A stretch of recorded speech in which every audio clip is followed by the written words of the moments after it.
is only 4 words. This one's for John. This one's for Pat.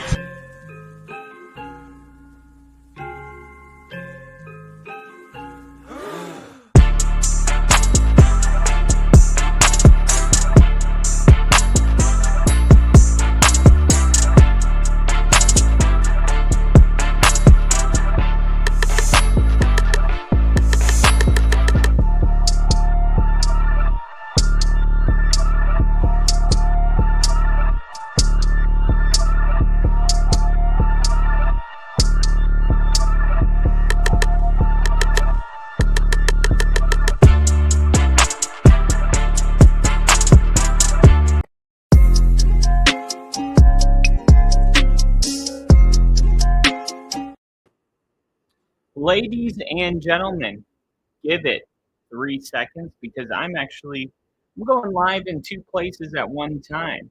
We got Daniel Barry in the sports. Daniel Barry Sports Highlights come in from the Only Football podcast. What's going on, Daniel Barry? And here we go. All right, I am live in 2 places at one time. And I got a lot to talk about today. So the big story is Micah Parsons. And I know you guys probably have Micah Parsons fatigue, but I wrote an article today. It's my first article. I'm very proud of this article because it's the first article that I wrote in my life. Now, I've written like X threads, but this is an actual newsletter.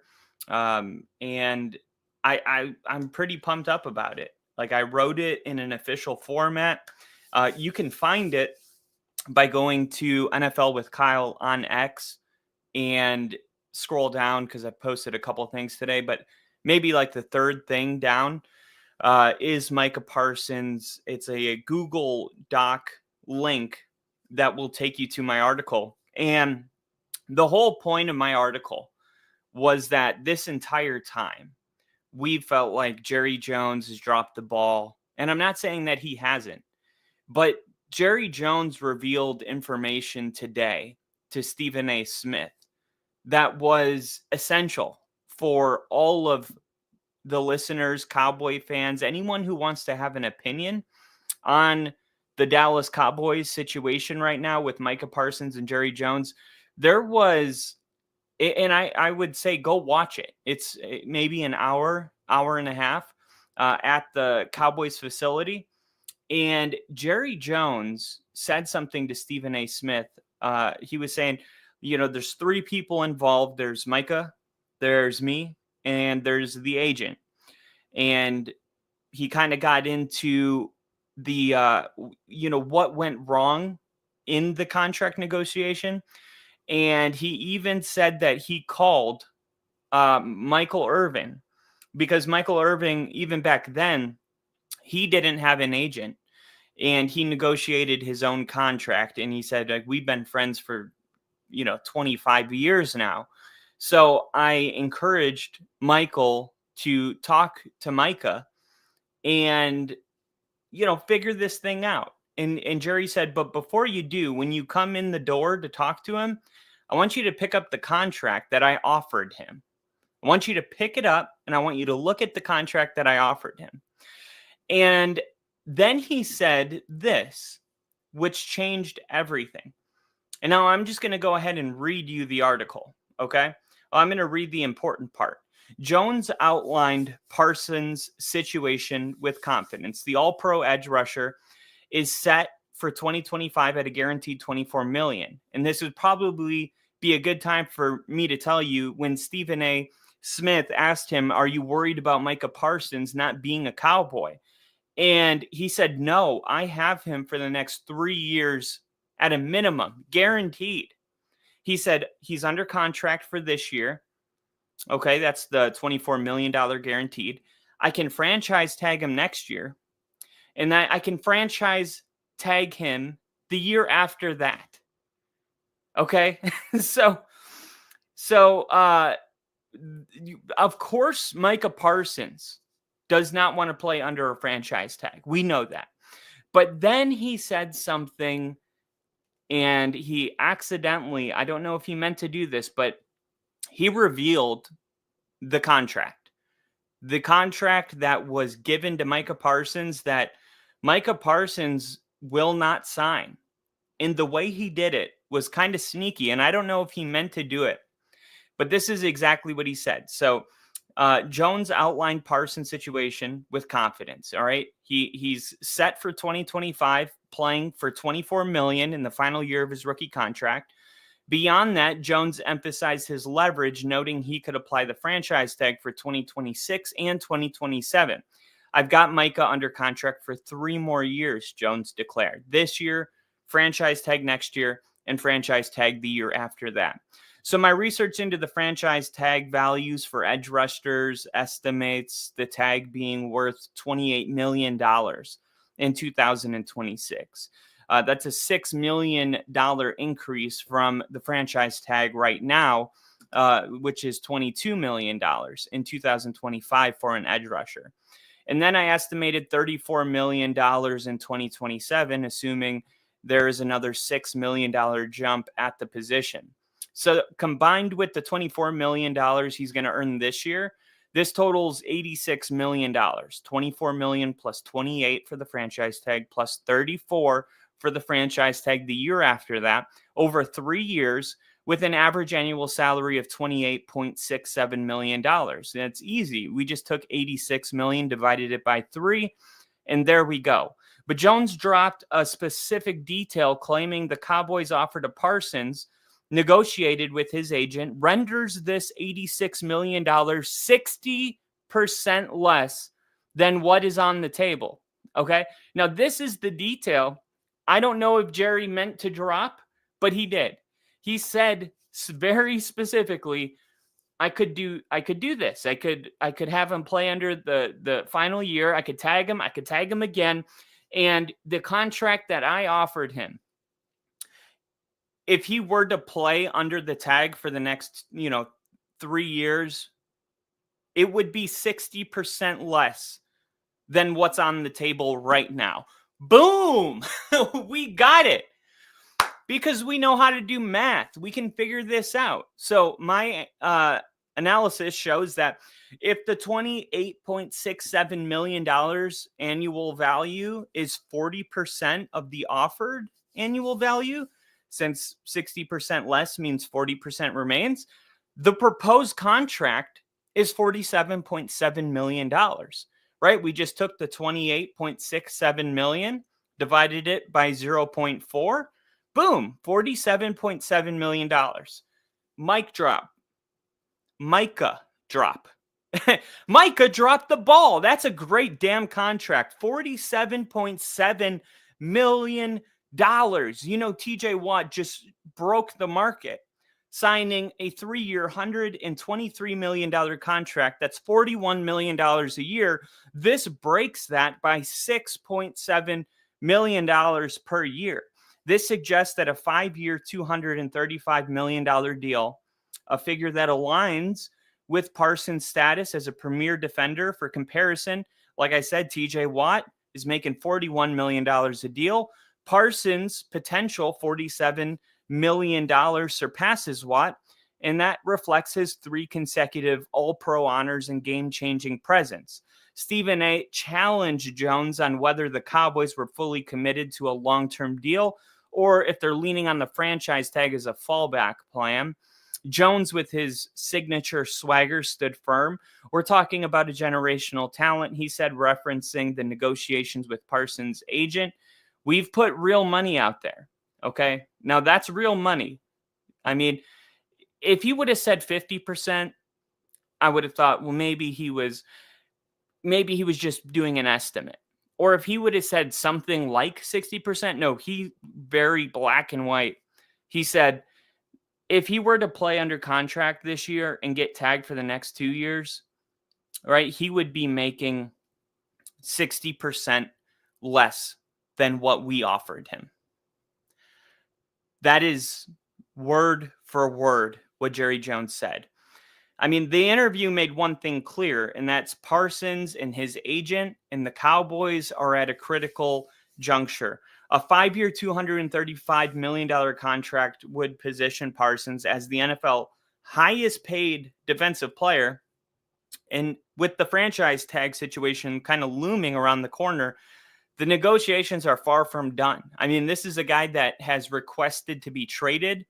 That was not even on the table. I mean, it is very clear to Jerry Jones that the worst case scenario is that he has to tag him for the next 2 years.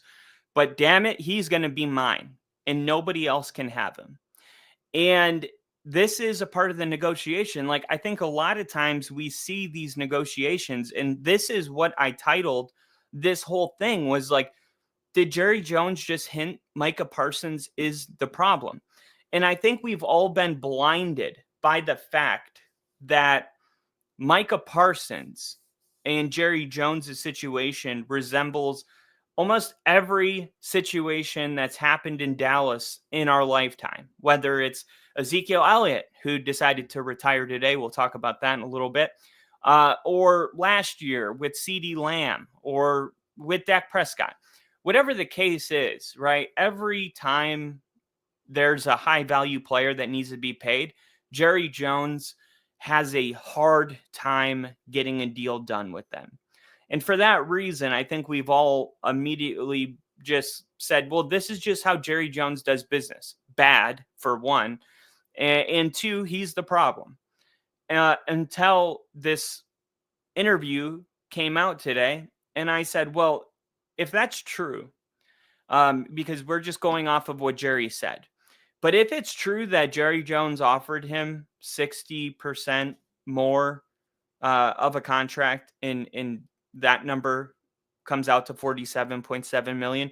If it's true that Jerry offered Micah Parsons $47 million a year and Micah just didn't sign it, I think that would change everybody's opinion on this situation drastically, almost immediately. And we got Crafty in the chat. Kyle double dipping with 2 streams on 2 channels. Playing both of Kyle's streams simultaneously is like listening in surround sound. That is awesome. That is awesome. We got Jinja in the chat. I'm so happy you guys are in here because I think this is a huge story. And I think for a lot of people, they've made up their minds about the Jerry Jones, Micah Parsons, situation months ago. And I think this new piece of information is very critical for Jerry Jones and his image.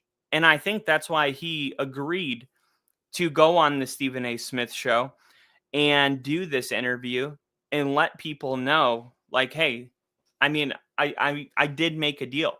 I did make a very big offer to this guy.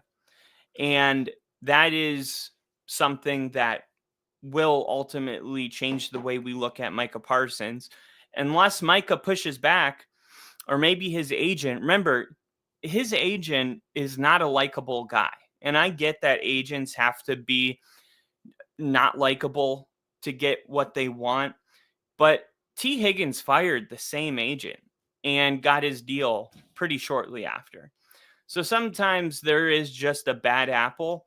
And he went on to say that when Micah came back from Saudi Arabia, he was talking with Jerry, and Jerry's like, I don't give out my phone number to players. And I gave it to Micah Parsons, and Micah was calling me about the negotiations. And then, he called me shortly after, and his agent was like, he said something, I don't want to quote this the wrong way, but he said to like shove that deal, the offer, shove that offer up your ass, is what the agent said to Jerry Jones, which is just disrespectful. I mean, even if it's a contract you don't like, I mean, there's just a way to do business. And it's like, if he's the kind of guy that would say that to somebody like Jerry Jones, I don't know. I feel like that interview did really well for Jerry Jones maintaining a positive image.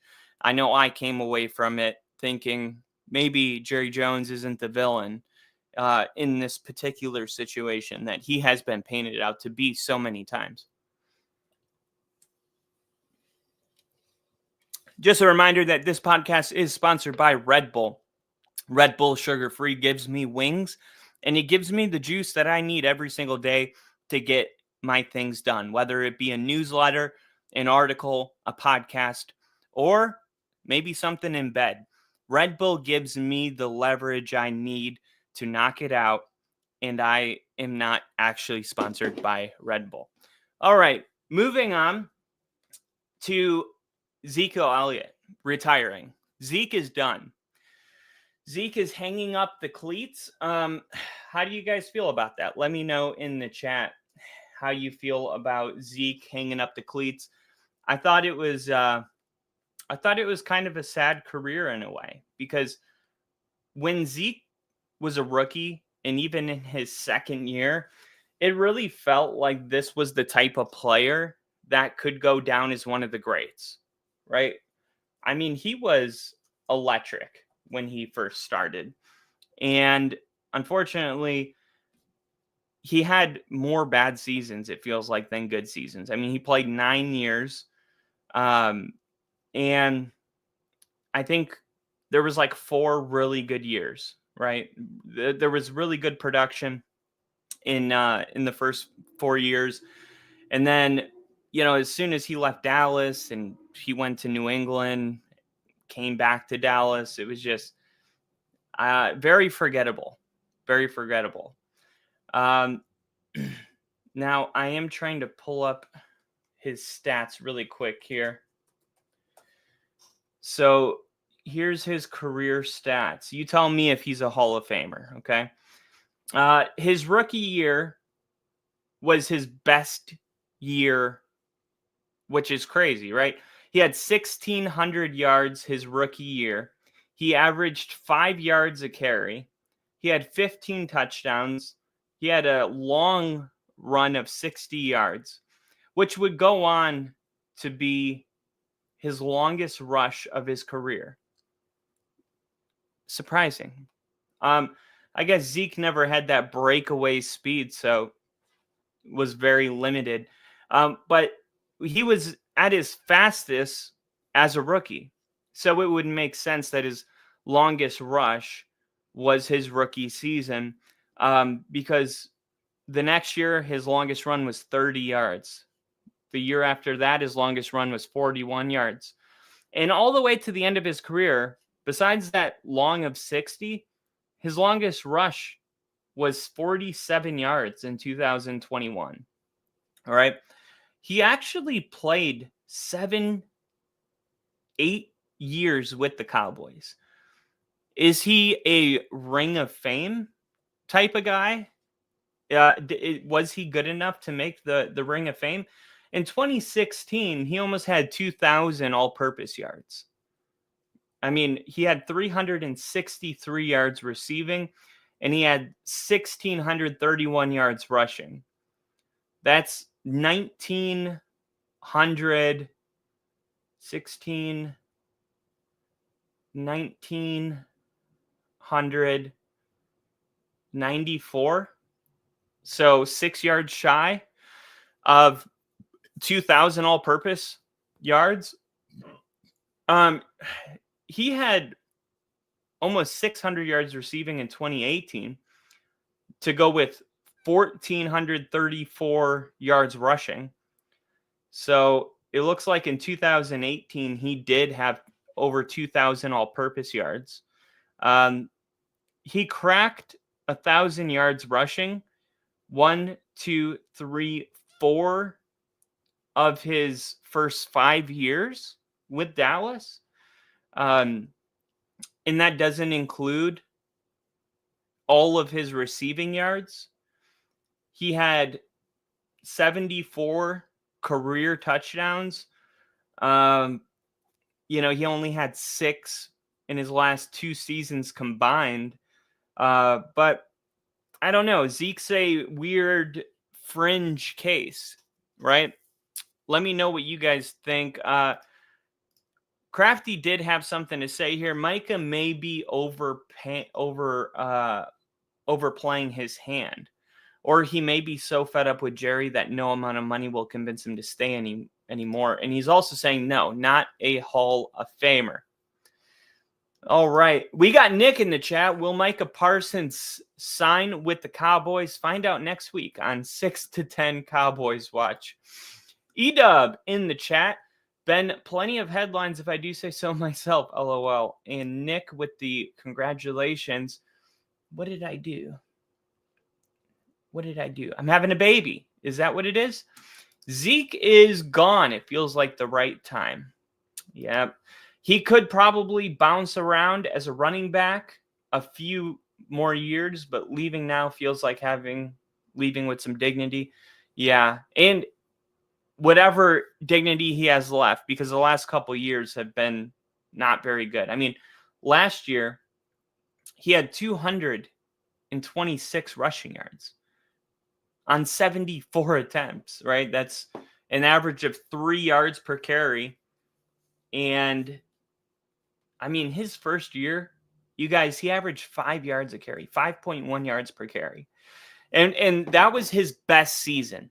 Now think about this. Let me put this in context for you. Zeke's best season was his rookie year. He averaged 5.1 yards per carry.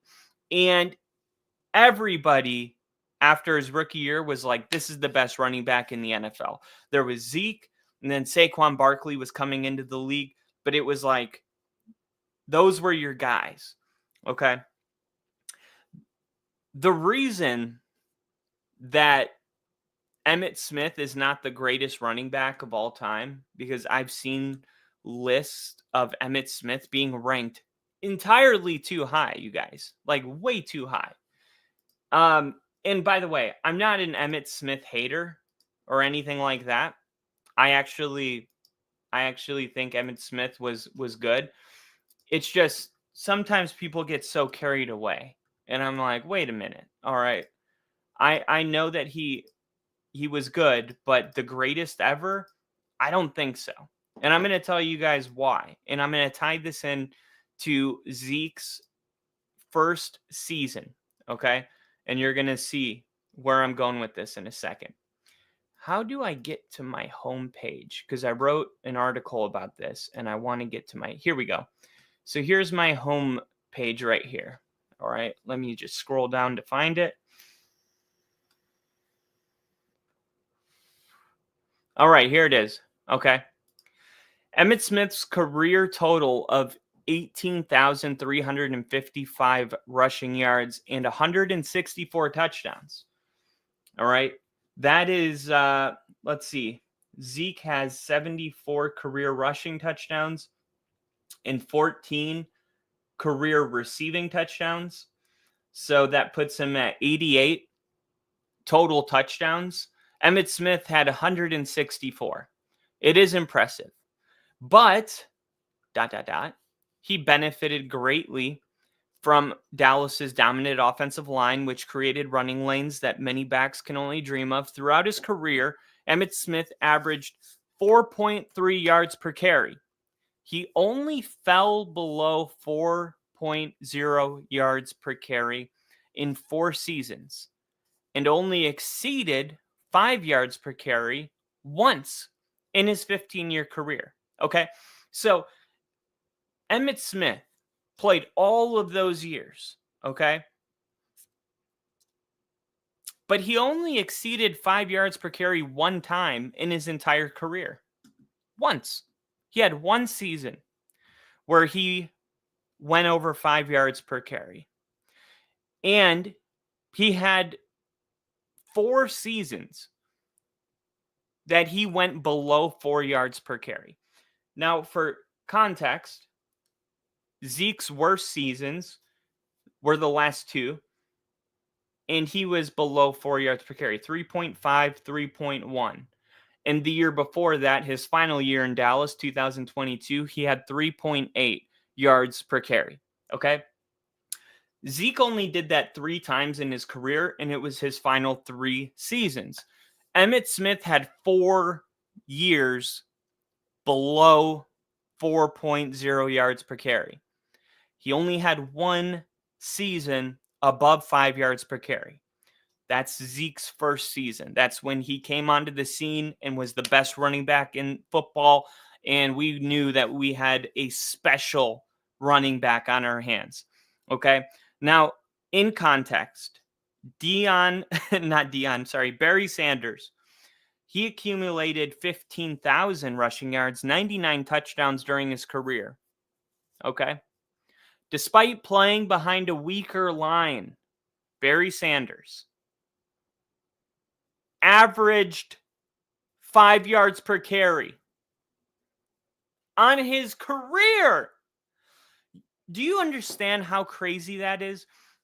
Emmitt Smith had one season above 5 yards per carry. At the end of Barry Sanders' career, he averaged over 5 yards per carry over 10 seasons, despite playing behind a weaker line. 15,269 rushing yards, 99 touchdowns during his career. Additionally, Emmitt Smith had 34 fumbles, 18 of which were lost. Barry Sanders, way more secure with the football. Fumbled only 19 times, not 34 times like Emmitt Smith. And he only lost 11. 11 fumbles lost in 10 years. That's about one fumble per year. Sanders also had way more explosive seasons. His 1997 season, he had 2,053 rushing yards and averaged 6.1 yards per carry. Okay, so Barry Sanders stands in contrast to Smith's volume-driven achievements. The reason Emmitt Smith has such great career numbers is because how long he played. Yes, he was able to stay healthy, and he was better than average. He was a good running back for a very long time. And that does matter. Like, he is a top 10 running back because of that longevity. What he's not is the greatest running back in NFL history. Now, there's a lot of people with an opinion on this, but when you really look at the numbers, in just numbers tell a story. And the story they tell you is that it's not entirely close. Now, Barry Sanders is different than all the other running backs because there are plenty of running backs that can average over 5 yards a carry for a season, like Ezekiel Elliott, his rookie year. There's even running backs out there that can do it for 3 out of their 12 years.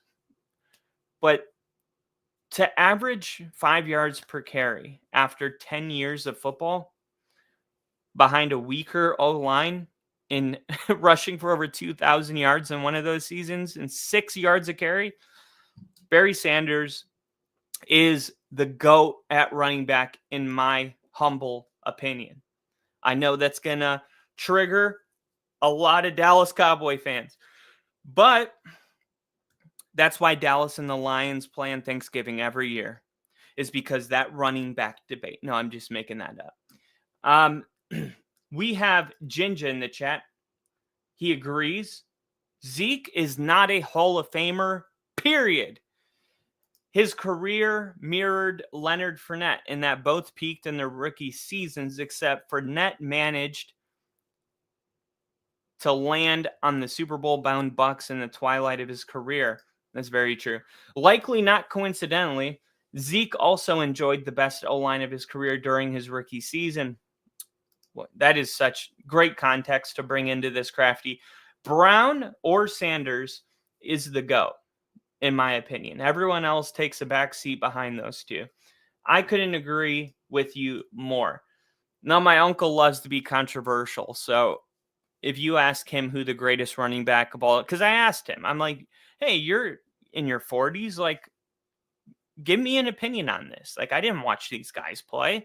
I'm looking at the numbers, but what did your eyeballs tell you? I can go watch highlights, but like, to be in the era and to experience the moment is like Saquon Barkley, I think, is going to go down as one of the greats of all time, top 10. I think he's top 10 right now. But like, I could see how 40 years from now, when people are talking about Saquon that are 20 years old, they're like, it's a little bit harder to give him his flowers because you didn't see him jump backwards over somebody. I did. And, he's done so much outside of that stupid highlight. I'm not saying like he's the greatest because of that. Just like how long he's been dominant at the position. And the fact that last year he could have easily, if he was really going for the record, like when you look at Terrell Davis going over 2,000 yards, like the whole team was well aware. They were feeding him the ball. The last 2 games of the season, he had to rush for like 150 yards per game to break that record. And Shanahan was really just giving him a ton of volume so he could break that record, which is cool when your coach is like, let's get him the record. But on the contrary, like the opposite happened for Saquon last year. Like they weren't feeding him the ball, trying to break a record. He was benched, the last game of the season, and he didn't play much of the game before. Nick said, you published the article also on the baby. Oh, okay. Ring of Fame, probably. Jerry Jones did seem to like Zeke. Yeah, they did get along pretty well. And Nick said, Derrick Henry, honestly, is the greatest running back of our generation. I think it's between Derrick Henry and Saquon Barkley. But my generation is easily Adrian Peterson. I'm 31, so I saw Adrian Peterson's whole career. And Adrian Peterson is, I would say Adrian Peterson is better than both of them. But I just saw an article that said he might try to come back. Something about struggling financially and even selling his trophies, and that he's like might come back. I would love it. You know how bad I want like to wake up one morning and just hear like Brett Favre is coming out of retirement just for fun.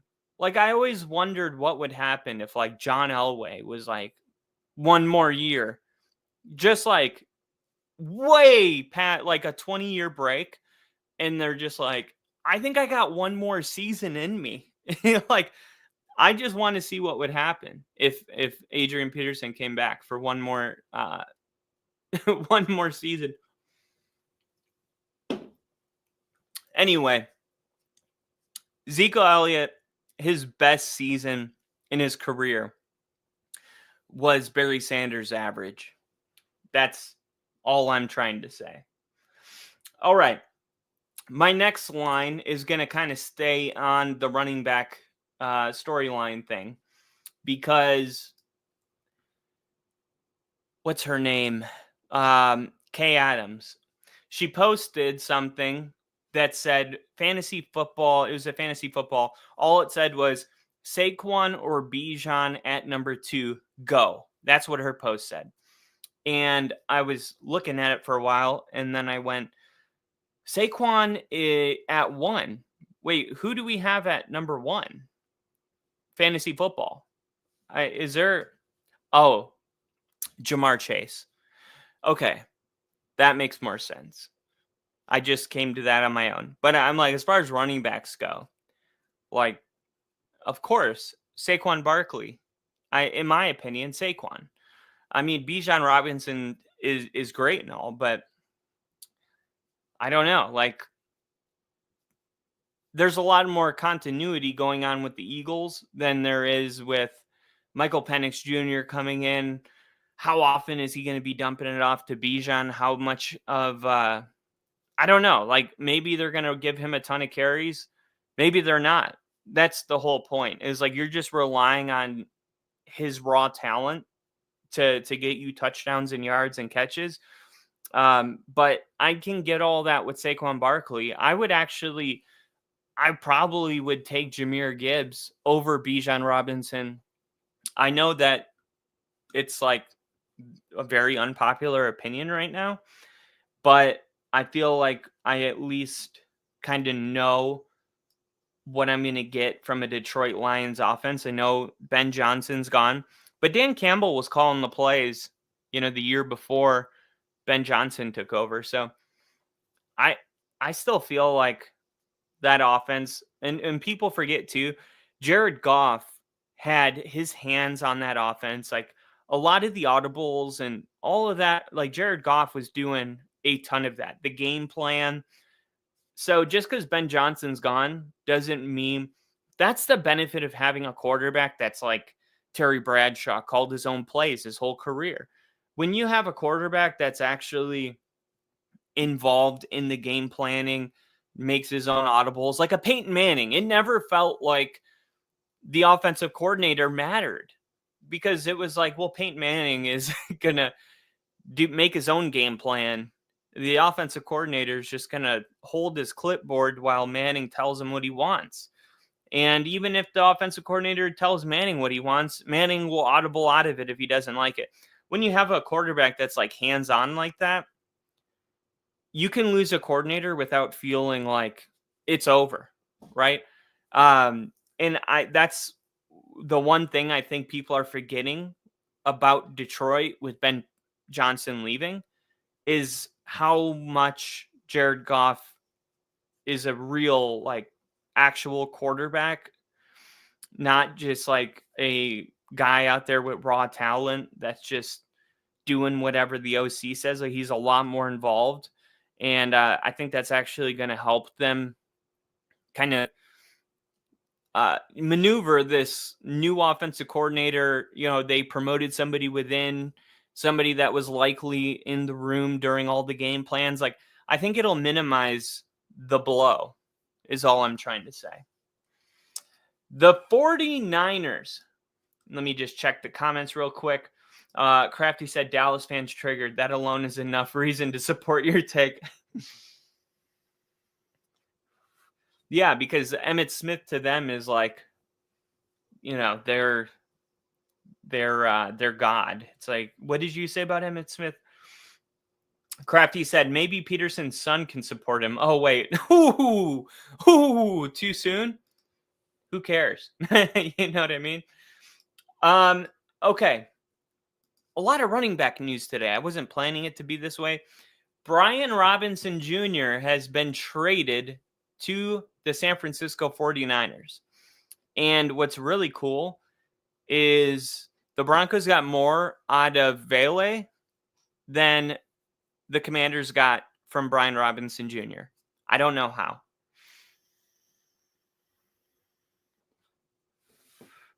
No idea how that happened, but here we are.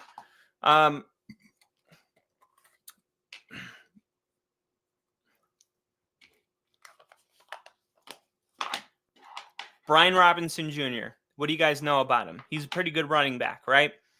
Let me pull up his, I think he's in his third or fourth season. So the Commanders probably are like, look, we're going to have to pay Jaden Daniels in the offseason next year. We're also going to have to pay Brian Robinson Jr. And we can't pay them both. We just brought in Deebo Samuel. We haven't even settled our issue with Terry McLaurin. Let's get ahead of it, because next year we're going to just have to let him walk. We might as well get something for him while we still can. This is exactly why the Denver Broncos got rid of Von Miller, because he was at the end of his contract year and they knew they weren't going to be able to pay him. So they said, this sucks, but we can get a third-round draft pick. And Von went on to win the Super Bowl. It was a win-win for most people. That third-round draft pick, I never did see. I'm going to go back and find out what that turned into. But let's talk about this. So there's a new running back in the NFC West. The 49ers have traded for Brian Robinson Jr. Okay, they acquired him from the Commanders for a 2026 sixth-round draft pick. The Commanders agreed to pay Robinson's $1.25 million of the $3.41 million salary that he was scheduled to make. The addition of Robinson gives the Niners some proven depth behind Christian McCaffrey, who only played 4 games last season at running back. Robinson, although also has durability issues, he has missed at least 2 games in each of his 3 seasons, but he has been productive. Each year in the league, he's had over 700 rushing yards, but he has not yet cracked 800, okay? So the Niners were expecting second-year running back Isaac Guerrero to assume the primary backup role to McCaffrey, but he's been dealing with a shoulder injury this month. Isaac I can never say his name, Isaac Guerrero. If you go back and watch my mock drafts, I was trying to draft him in all of my mock drafts. The year before, when I was doing my mock drafts, I was trying to draft Devon Achane. Both of these running backs have like really hit. And crazy enough, guys, if you go back and look at my mock drafts, they hit hard. Like if I could really get into one of these positions where I could draft a team, guys, my teams would be loaded at this point. Loaded. Because I drafted in the 7th round Will Rickards. You remember that one? The kicker from Minnesota who went and didn't miss a kick for like his entire season. And I think he ended up missing like 1 kick. But that's it. And let me pull it up here. My mock draft, because I posted it. I had a couple. Okay. Tyler Nubin, who is now with the Giants. He's supposed to take a big step this year. Chris Broswell, Trey Benson, Audric Estime, which is funny because we ended up drafting him that year. Let's see. Okay. So here's one of the ones I did, which is funny because I drafted Blake Watson in the 7th round, and Blake Watson is actually on our depth chart right now. I also drafted Jalen McMillan. I drafted Chop Robinson, Jonathan Brooks, Malik Mustafa, who's with the 49ers. Whatever happened to Jonathan Brooks? Did the Panthers end up drafting him? Because remember, the only reason his value fell, Jonathan Brooks, was because he wasn't going to be able to play his rookie year. I think we need to take a second and realize how good the Panthers are going to be this year.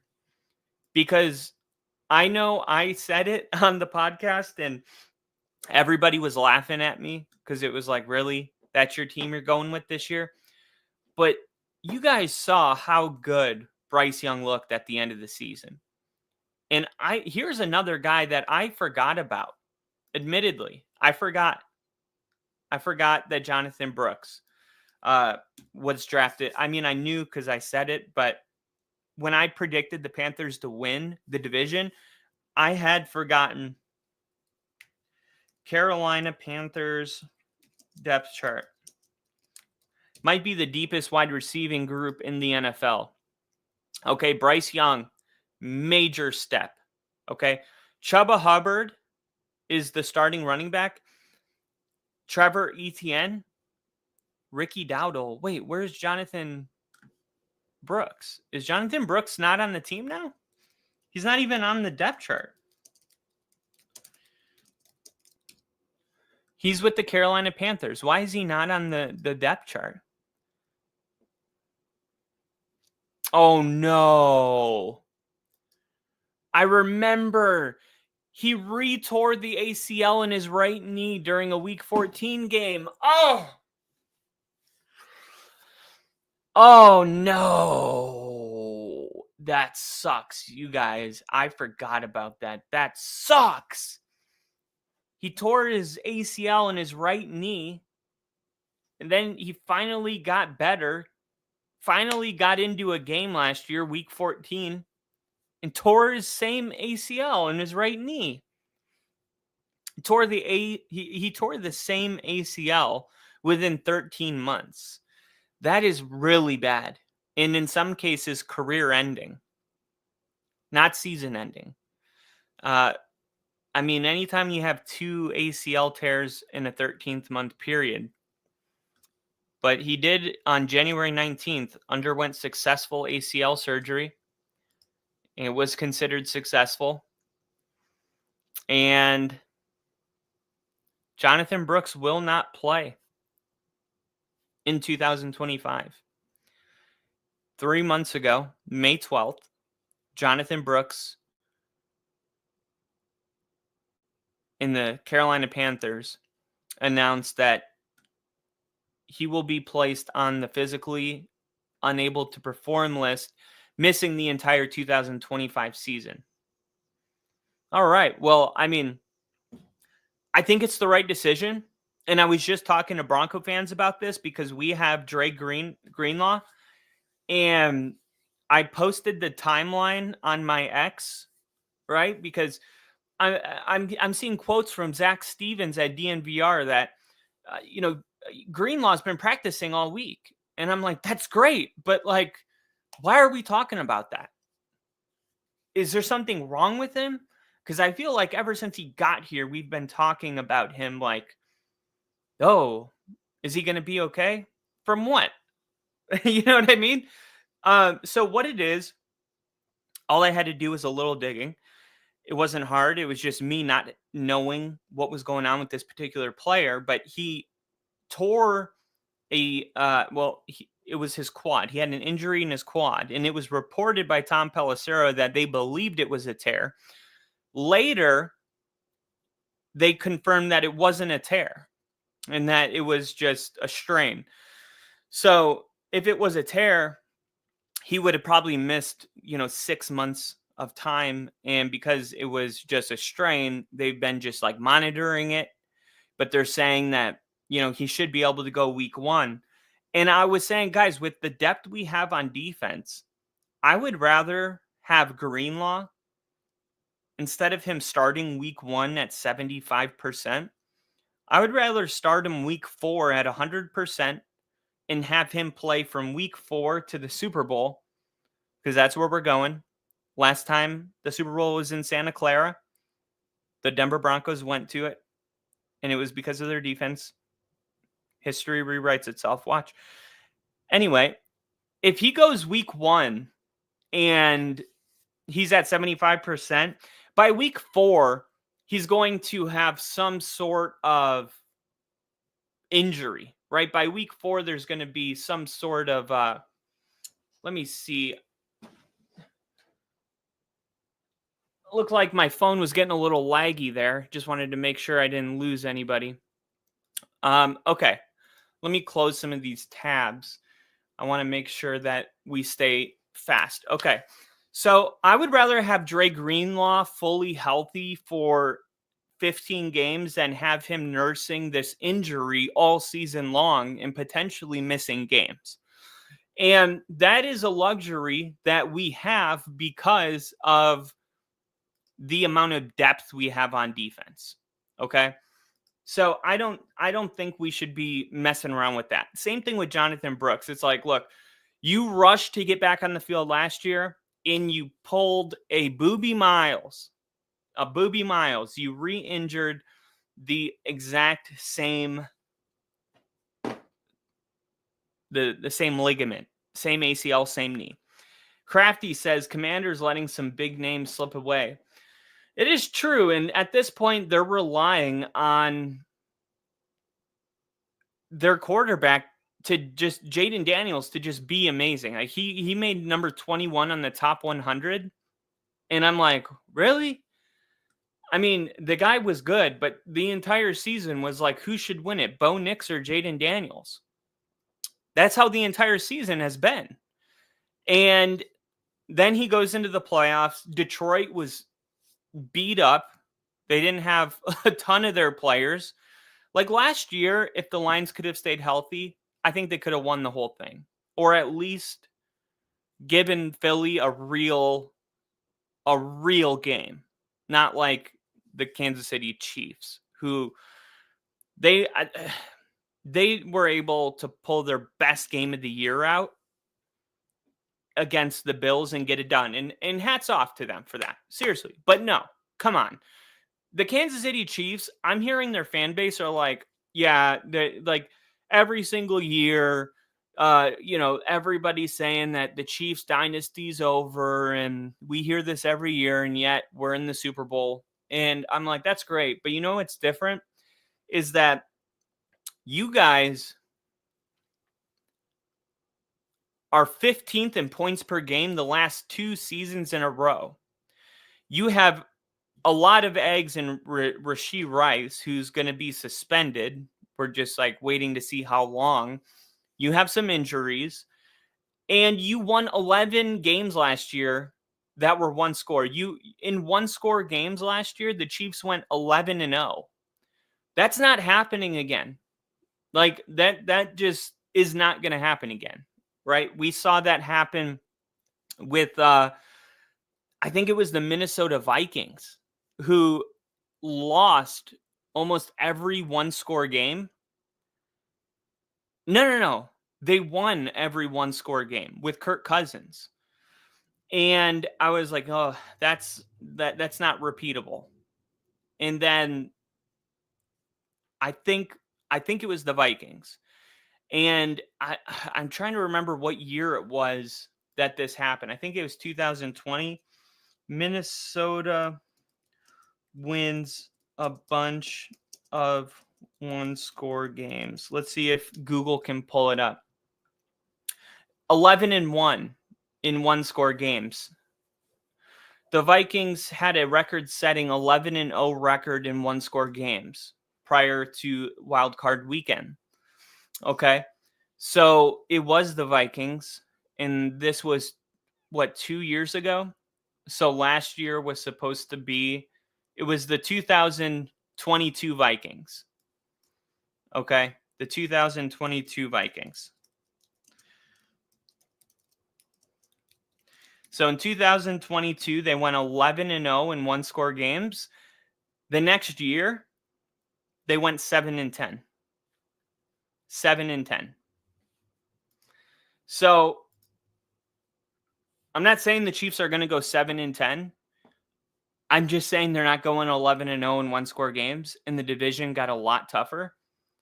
And I don't look at it the same way that other people are looking at it. Like, look, the Broncos got a blocked field goal, and if it weren't for a 35-yard blocked field goal, which was a miracle on the Chiefs, the Broncos would have swept the Chiefs last year. And I know they didn't play their starters in Week 18, but my point is that the game we did play their starters, we should have won it, and that was in their house.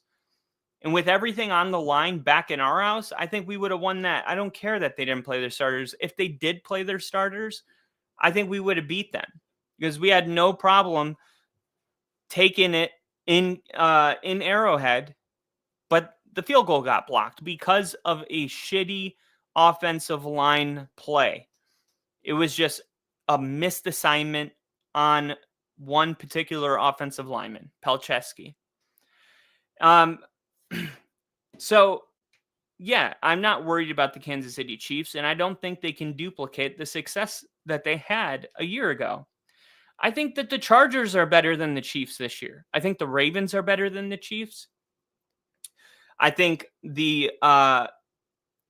honestly, I think a really good comp to the Chiefs this year is the Pittsburgh Steelers. I know the quarterback situation is different, but you're relying on a really good defense, and then you're just hoping that your quarterback can make a play at the end. Like that's what I feel like the Pittsburgh Steelers are this year. I mean, we're going to find out here shortly, but this idea that the Kansas City Chiefs are like this juggernaut and they cannot be stopped is like so 2019. Go back and watch Mahomes in 2019. I challenge you to go watch Mahomes in 2019 and ask yourself if that is the quarterback you saw last year. Because it's not even about Tyreek Hill being gone. You guys, the quarterback looks different. When I go back and watch Joe Burrow's rookie season or his second season where he took the Bengals to the Super Bowl, and I watched him last year, I still see that guy.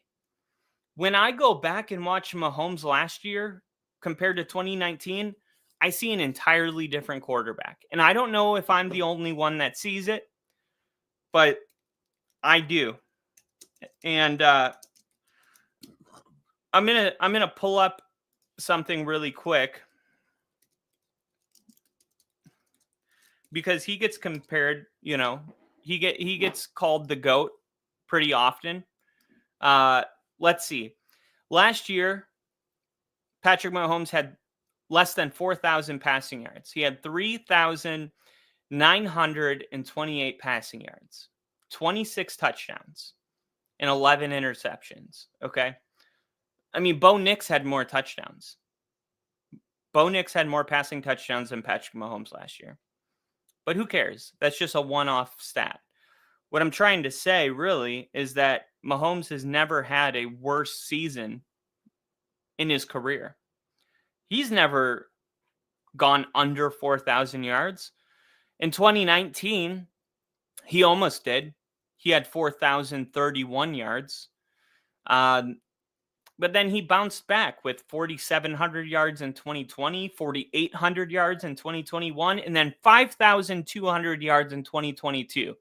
105 passing rating, 37 touchdowns, only 13 interceptions, 5,250 passing yards. And then in 2023, barely had 4,000 passing yards, 27 touchdowns, 14 interceptions, and 4,100 passing yards. And then last year, he followed that up with going under 4,000 with 3,928 passing yards. 26 touchdowns to 27 the year before, and 11 picks.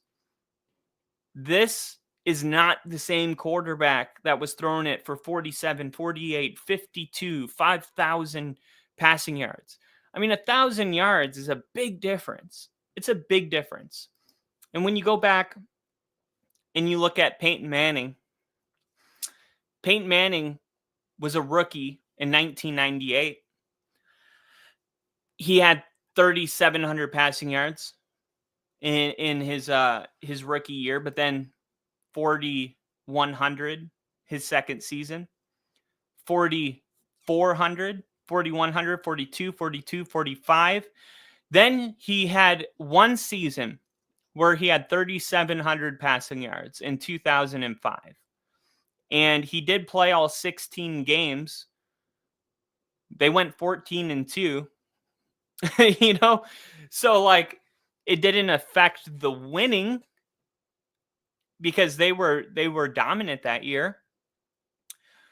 But it was like a one-offer because after that he had 4,300, 4,040, 4,002, and then 2009 until the end of his career, it was just like Peyton Manning. It was on one.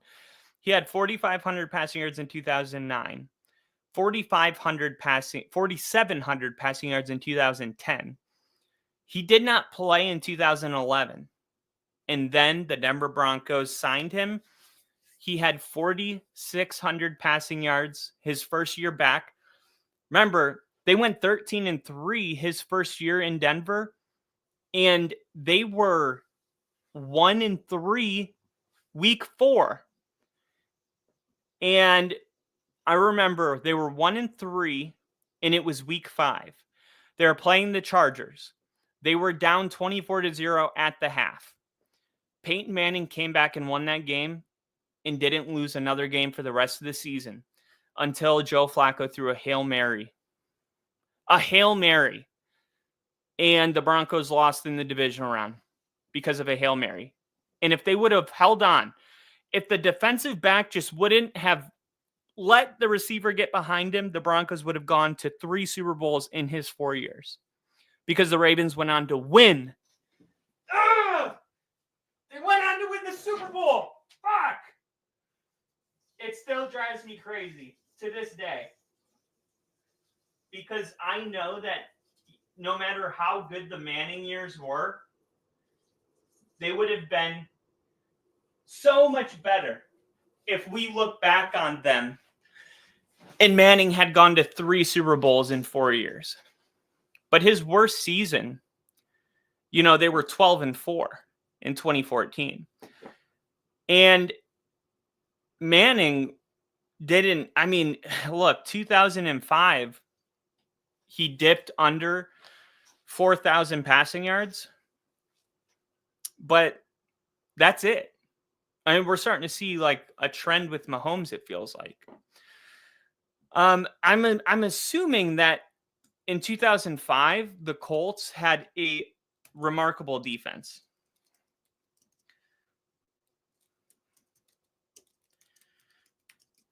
This is how my brain actually works. Let's see. Colts defense. Let me see. If I just look up points per game allowed NFL 2005. Teamrankings.com is my favorite to use. Accept cookies, whatever. 2005. And Indianapolis was number 2 in the NFL. They only gave up 15.8 points per game. And number 1 was Chicago. And guess what? That was your Super Bowl. And that ended up being the Super Bowl that year. And it's funny how if you go back and look at whoever gives up the most points per game, usually those teams are in the Super Bowl. Usually. And that's why they say defense wins championships. One of the things that I've been pointing out to people is the Eagles last year had the best offensive line in the NFL and had one of the best defenses in the NFL. And I feel like that is your combination for a Super Bowl. And this year, PFF has Denver's offensive line ranked number 1, their defense ranked number 1. I'm not saying they're going to the Super Bowl. I'm just saying they should. They have the talent to do it. And this defense is deeper than any other team by far. And that's why I don't see the Chiefs as this like crazy threat. Like they were in 11 one-score games last year. And I don't look at the Chiefs this year and go, but look at what they did in the offseason. Like their offseason was very, all right, whatever. Like they didn't make any like, holy crap. You watch out for the Chiefs. Like it feels like they're just like, we're just going to find a way to get it done like we always have. The only problem, things are different in that division. All right. My final thing that I wanted to bring up today, a couple things. There was a story that came out that I think is very, very important. Now, we've been talking about this since the NFL draft, but Shedeur Sanders was supposed to go number 2 or number 3 or number 4 overall. How about the 5th round, right? Nobody saw it coming. Nobody. It was crazy. Like if at that time, if you were even saying Shedeur Sanders is going to go in the 2nd round, people were like, you're high. There's no shot that he doesn't get picked up in the 1st round. We're talking about the 5th round. We're talking about practice, right? 5th round, it's comical. And no other player in my life has ever been so wrong. Now, we've had players that have been drafted so low that have been so good. Tom Brady, Brock Purdy, whatever. But nobody has ever been projected that high that's gone this low in my lifetime. And it screams collusion. Now, I'm not here to say whether or not Shedeur Sanders was deserving of not being drafted.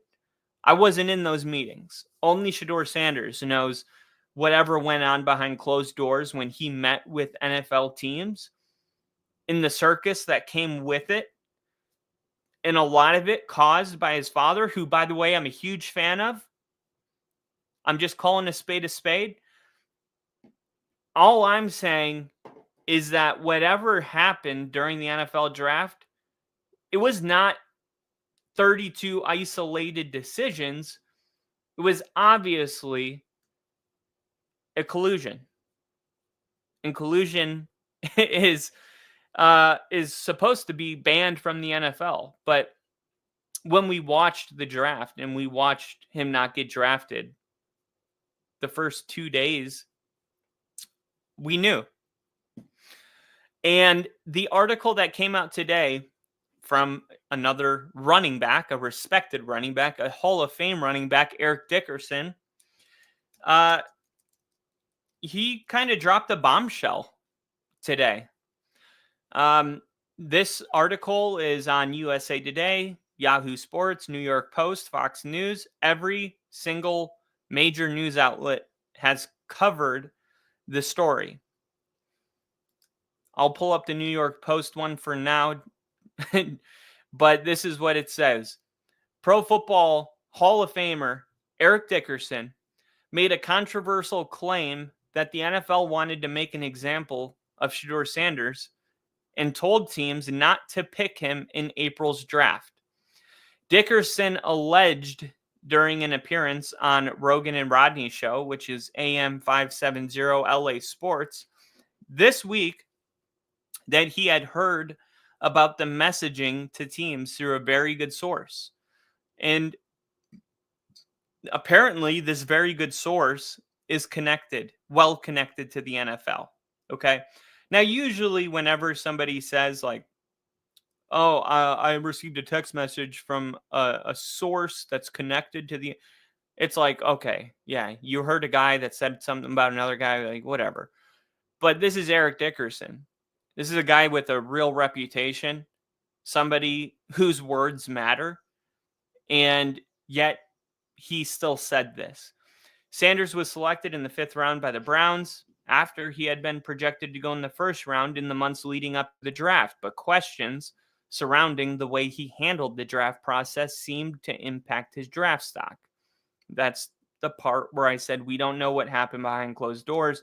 If we're going to be fair, we have to be fair to that. That matters. And we don't know. But this is what he said. I'll tell you this much. What I heard from someone that's in the NFL, that the NFL told teams, don't draft him. Do not draft him, Dickerson said. We're going to make an example out of him. And this came from a very good source. A very good source. End quote. Apparently, Sanders had fallen much further than anticipated when the Browns were forced to take him with the 144th overall pick. He said, I won't say who. Somebody called the Cleveland Browns and said, don't do that. Draft him, Dickerson said, because they weren't going to draft him either. They were forced into drafting him because somebody made a call to them. Normally, I would call baloney over this whole thing, except for one thing. It makes a lot of sense. The part where he said, I won't say who, but somebody picked up their phone and called the Cleveland Browns and said, draft Shedeur Sanders, do it now. That part makes a lot of sense considering the Cleveland Browns just drafted Dylan Gabriel with the 3rd round draft selection. They have Joe Flacco. They really are unique in that I've never seen a team spend 2 draft picks on 2 quarterbacks in the same draft. I've seen Josh Rosen get drafted and a year later Kyler Murray get drafted, both in the top 3. But I've never seen in the same draft a team, quote unquote, address their quarterback need and then turn around in 2 rounds later, select another quarterback, let alone one with the stature and everything that comes with Shedeur Sanders. It was very interesting. It would have made a lot more sense if Sean McVay drafted him to replace Matthew Stafford and gave him a couple years to learn, but that's not what happened. It would have made sense if the Steelers drafted him, preparing for Aaron Rodgers to retire. That isn't it. It was Cleveland taking Shedeur Sanders. And the fact that Eric Dickerson is saying that somebody called the Browns and told him, draft him, do it, do it now. Well, that would explain why the Browns were the team, the head-scratching team that did it, right? I don't think there was any conspiracy here, he added. I think it's relatively simple what happened. I think the great majority of NFL teams did not view him as a first-round prospect, contrary to what had been out there for the previous year. And then I think what happens is once you get past the first round, you look at the history over the years. Not a lot of quarterbacks go in the second or third rounds. What? Are you hearing yourself? How can you say in the same monologue, or whatever you want to call this, that NFL teams, somebody from the NFL had told all the owners, don't draft him, we're going to make an example out of him, and then finish that thought with, I don't think any conspiracies here. I think it's simple. He just wasn't that good. Bro said the truth and then walked it back because he didn't want to burn any bridges. And I'm sorry, but like the ending to this, that I don't think there was a conspiracy. It's pretty simple. Most people didn't view him as a first-round pick. Horse, you know what? I mean, come on. How is that the conclusion of what you just said in the previous? Yeah, it doesn't make any sense. So yeah, I mean, as far as Shedeur Sanders goes, like, I don't know if he was worthy of being drafted in the first round. I do think that he's a complicated case, but once he didn't get drafted in the second round, and once he didn't get passed in the third round, once we got past the third round, it was collusion to me. How is somebody like Shedeur Sanders not worthy of being drafted in the third round after all of the grades and all of the combine and all of the time that was spent by and I know that the evaluators can be wrong, but how can they be that wrong? All right. How can you go from number 3 overall to the 5th round without there being any kind of collusion? I mean, even if people didn't view you that good, the fact that Mel Kiper and all of his buddies had him going 3rd overall would have been enough for a couple organizations that are ran by like Jerry Jones type people to be like, well, they think he's good, draft him. And that didn't even happen. So we just heard Joe Flacco is going to be the starting quarterback for the Browns when the season starts, but I think Sanders is expected to play tomorrow. And we're going to see how he does because he did really well in his first game. And look, I've ridden the Joe Flacco train. I'm telling you, it's not fun. Like, the Browns have a great defense, and I know they're hoping that they can just kind of get some like end of his career glory. It's not going to happen. He'll give you a couple good games, but that's it. That's really it. Like, you're going to be in the third quarter. You're going to be in the fourth quarter, and he's going to have like 135 passing yards, and you're going to have 6 points on the board, and you're going to be down 6-21, and you're going to see Joe Flacco on the sideline looking Joe Cool, which is awesome when you're winning because like you don't get too high. But when you're losing, oh, it pisses you off. I went and saw the Broncos Chiefs live in Denver with Joe Flacco as my quarterback. I think we were down 41-7. and he comes out of the tunnel with this kid on his shoulders. Everyone's laughing and having a good time. We're pissed, man. And you don't give a shit. That's how it felt. But I'm telling you, Shedeur Sanders should start for the simple reason he's more exciting. I'm sorry.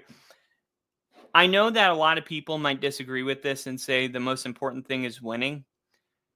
And I do think the most important thing is winning. But if you have a guy here that's like Joe Flacco, he's not exciting. He's actually the opposite. He gives you, we'll say, a 70% chance of winning. We'll just call it that, 70% chance of winning. Then you have a guy over here that gives you a 65% chance of winning, but his excitement is Tim Tebow. You know what I mean? Tim Tebow gave us a 65% chance of winning, but I'm sorry, as an owner, give me the guy that has a 65% chance of winning. Throw him into the fire. We'll see if we can, diamonds are refined under pressure. Throw him into the fire. Let's have the fans, have something to be excited about. And let's go out there and see what can happen. That's how I think it should be done. Because at the end of the day, as an owner, your job is also to sell hope. And there's only 2 teams in the NFL that didn't sell hope to their fans this season: the Indianapolis Colts and the Cleveland Browns. Those are the only 2 teams. Every other team in the NFL has something that they can believe in. Even teams that you wouldn't think have something to believe in. The Bears have Ben Johnson. The Lions have been riding a bunch of success. The Packers have LaFleur, right? J.J. McCarthy starting his first year in Minnesota. The Broncos, the Chiefs, the Chargers all have a lot to be excited about. Pete Carroll and Geno Smith go to the Raiders, right? Buffalo, they're riding their high. The Jets have a new head coach, and Justin Fields is going to be their quarterback. The Patriots go into the new era with their brand new quarterback who's supposed to be awesome. The Patriots, the Bills, the Jets, and the Dolphins. Dolphins have Mike McDaniel, and if Tua can stay healthy, and Tyreek Hill has, I guess, ended the whole trade talk, right? People are starting to actually say that the Dolphins are a sneaky team this year because they're only 1 year removed from being kind of irrelevant, but they've been good the last 4 years. You got the Eagles, who are coming off the Super Bowl. The Giants and the Jackson Dart train is in full effect right now. You got the Dallas Cowboys, who, say what you want about Jerry Jones, but at least he's been able to sell his fans hope for 30 years. That's kind of my point, regarding this whole thing. You got the Commanders, who lost in the NFC Championship, but did it with a rookie quarterback. I mean, that's really exciting. The 49ers get Christian McCaffrey back, Brock Purdy, Kyle Shanahan. The Rams are a legitimate Super Bowl contender. I already talked about the Seahawks and Arizona, who have drafted more players than any team in the last 2 years. I think they drafted 12 players 2 years ago. They have, with Jonathan Gannon, they have a wave of youth. There's a lot to be excited about over there. And then the Steelers get Aaron Rodgers. The Ravens get a couple more pieces that are supposed to take them over the top. Jair Alexander joins them. Derrick Henry looks healthier and better than ever somehow. Lamar Jackson is Lamar Jackson. You got the Bengals. You're going to have hope every year as a Bengals fan because you have Joe Burrow. Okay. And then you got the Cleveland Browns, who's like, what are we doing? The Jacksonville Jaguars are one of my surprise teams this year with Travis Hunter. I think Trevor Lawrence and Travis Hunter with their Brian Robinson Jr., think their offense is going to be awesome. My favorite head coach hired in this cycle is Liam Cohen. who is now the head coach for the Jaguars. And then the Tennessee Titans draft Cam Ward with the number 1 overall pick. And they have still a lot of work to do, but they have their future at quarterback. They believe they do. The Houston Texans have been to the playoffs every year of DeMeco Ryans' tenure. And then you have the Colts. The Colts and the Cleveland Browns are the two teams that everything I just did for 30 teams, you cannot do for the Colts and the Browns. And that is the ultimate failure by the owner. Because, look, if 30 teams can do it, you can do it. And all the Browns would have to do to get this done is to say Shedeur Sanders is going to be the starter week 1. That's all. Boom. Hope. That's it. For the Indianapolis Colts, like, it's a little more tricky because you've seen Anthony Richardson. Daniel Jones is the starter. That was just announced, if you didn't know. But golly, pick up your phone and get Kirk Cousins. Like, what are you doing? Come on. I mean, it's not that hard. It really isn't. It's just like obvious tanking. I don't know. I mean, I'm asking you. I don't know what's going on with these teams. Crafty says Flacco is just a transitional quarterback until the real QB battle is won between Gabriel and Sanders. And then tomorrow night, I mean, that Cleveland game is going to be important as far as that battle.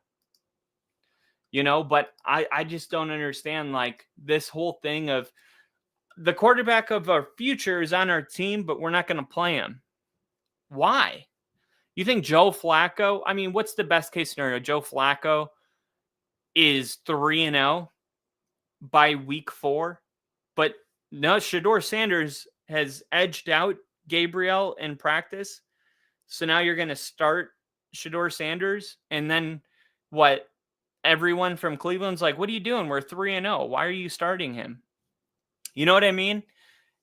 I think it's better to just say, obviously, this is a learning season. We're going to learn one thing, 2 things. A, Shedeur Sanders is going to learn a lot because he's going to get thrown into the fire. And B, we're going to learn if Shedeur Sanders is our future.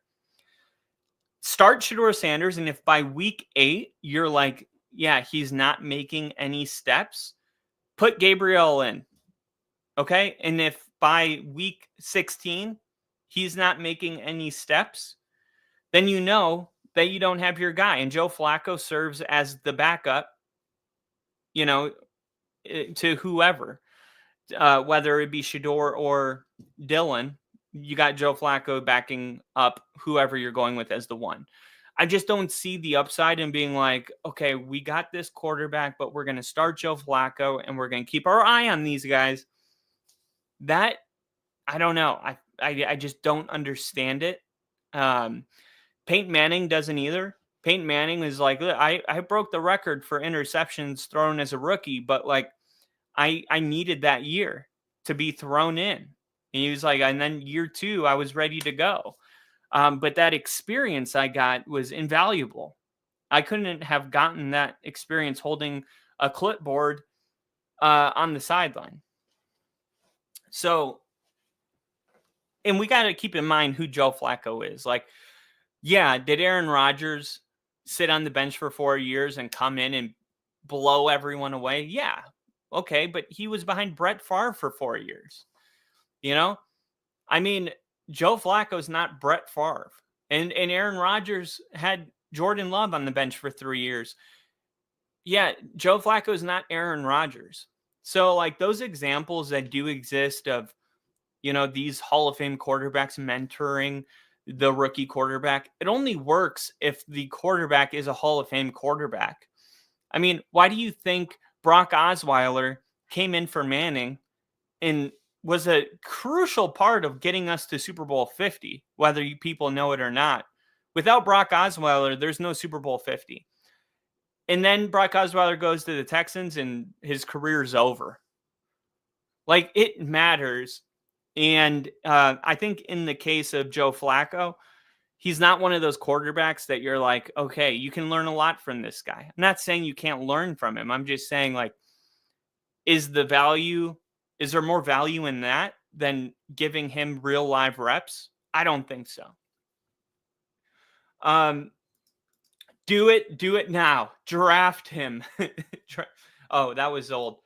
Sorry. The monitoring the two different live streams, a little difficult, but the last thing I got to give some love to my boy Quinn Meiernez. Quinn Meiernez not making the NFL top 100. And for those of you that don't know who Quinn Meiernez is, right here, baby. He signed my arm and I got it tattooed. Quinn Meiernez is a man amongst men. He was the best guard in football last year. And for some reason, I have no idea why he didn't make the NFL top 100.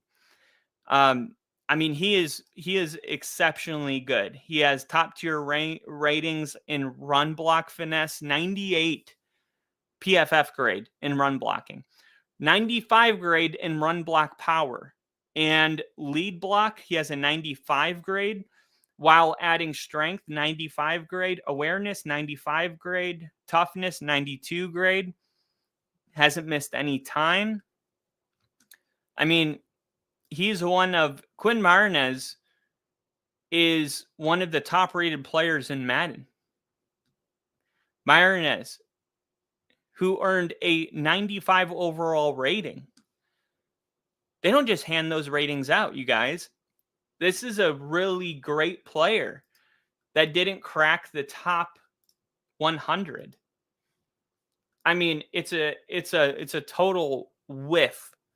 Unless he's in the top 20. All right. In that case, I would be shocked because I think Lane Johnson was announced today at number 21. So unless he's is he? Yeah, he was number 23.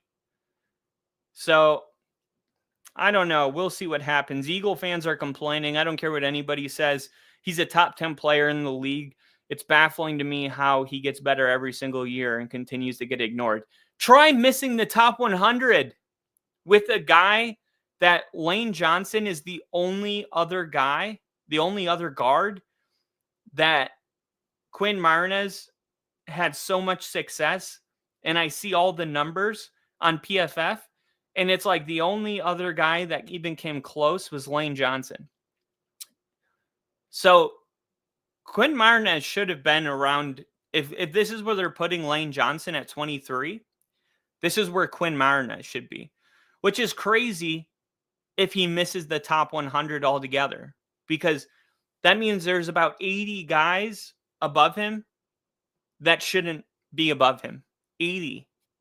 And I understand how sometimes, like, you got rookies, you got young guys that just like, yeah, you got to do your time. I remember Surtain wasn't even on this list after his rookie season.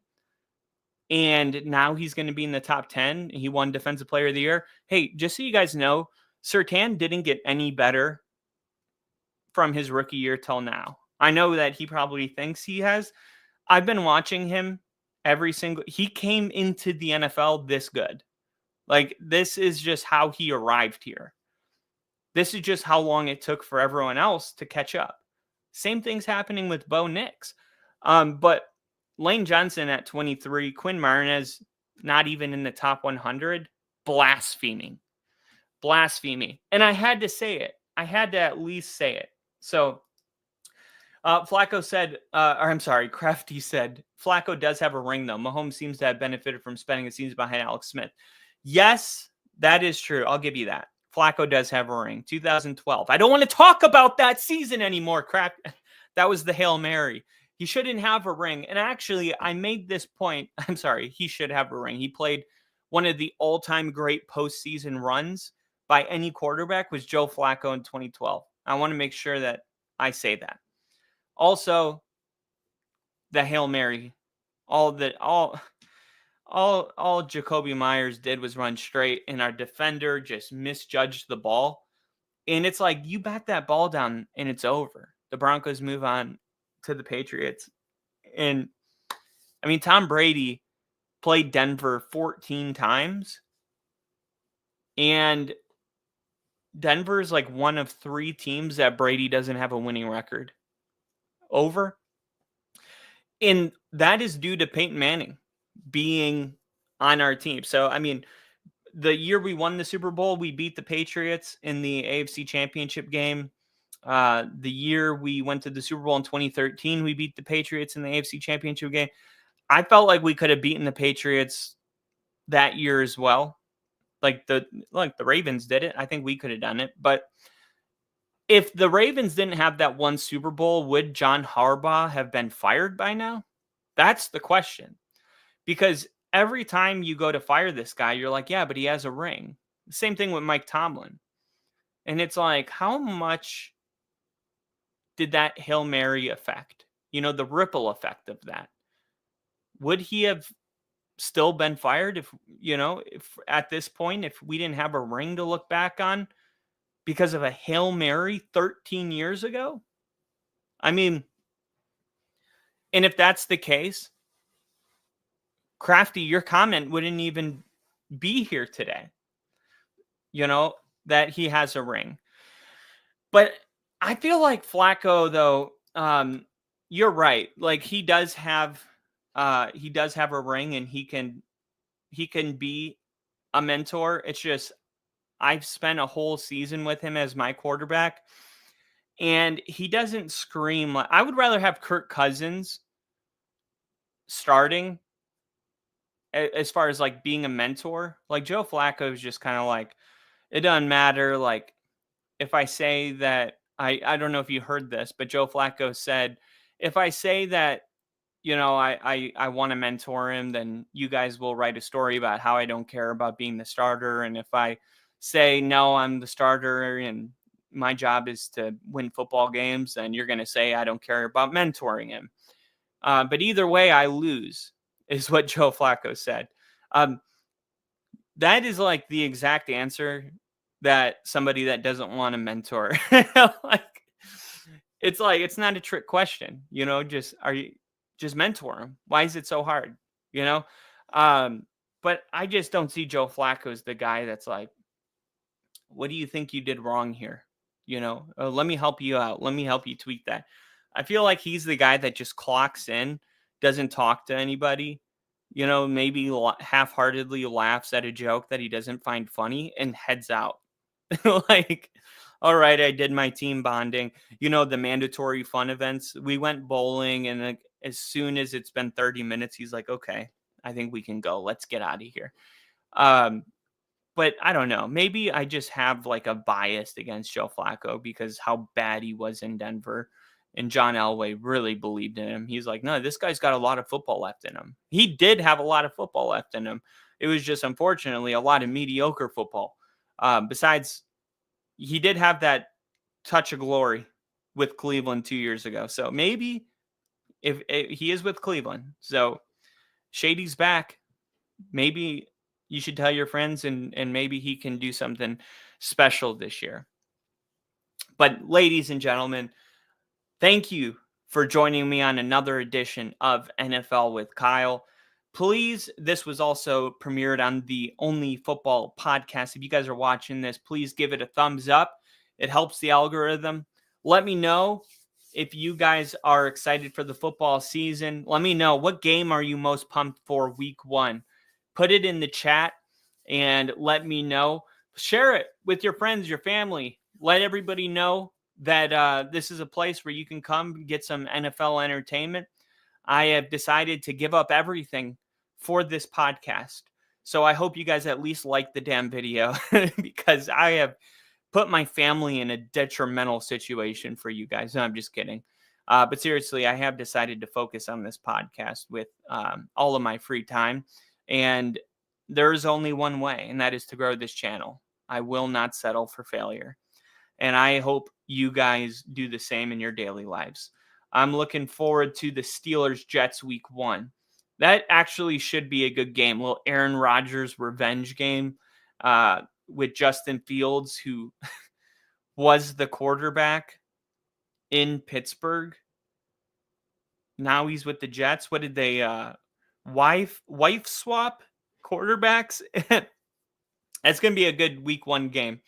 But please, guys, like the video, share it with your friends. And if you're new here, please subscribe to the channel and get used to it. We're going to be going live all the time. Football season is here. It's right around the corner. So anytime big news drops, you can rest assured that I'll be covering it right here on YouTube and on X.